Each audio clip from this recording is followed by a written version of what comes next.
ಇನ್ನು 2 ತಿಂಗಳಿನಿಂದ ಗೃಹಲಕ್ಷ್ಮಿ ಹಣ ಬಿಡುಗಡೆಯಾಗಿಲ್ಲ. 2 ಅಲ್ಲ 3 ತಿಂಗಳೇ ಆಗೋಗಿದೆ.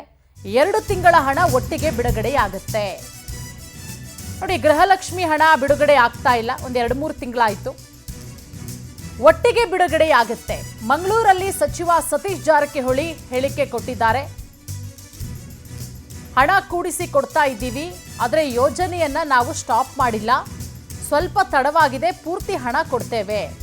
ಮಂಗಳೂರಲ್ಲಿ ಸಚಿವ ಸತೀಶ್ ಜಾರಕಿಹೊಳಿ ಹೇಳಿಕೆ ಕೊಟ್ಟಿರೋದು. ನಿನ್ನೆನೂ ಕೂಡ ಸಿಎಂ ಸಿದ್ದರಾಮಯ್ಯ ಅವರು ಹೇಳಿದ್ರು, ಬಿಡುಗಡೆ ಮಾಡ್ತೀವಿ, ಒಂದು ಸ್ವಲ್ಪ ದಿನದಲ್ಲಿ ಒಟ್ಟಿಗೆ ಬಿಡುಗಡೆ ಆಗುತ್ತೆ ಅಂತ. ಇವತ್ತು ಮಂಗಳೂರಲ್ಲಿ ಇದೇ ವಿಚಾರದ ಬಗ್ಗೆ ಮಾತನಾಡಿದ್ದಾರೆ ಸತೀಶ್ ಜಾರಕಿಹೊಳಿ ಅವರು. ಬಿಡುಗಡೆ ಆಗುತ್ತೆ ಅಂತ ಹೇಳಿದ್ದಾರೆ.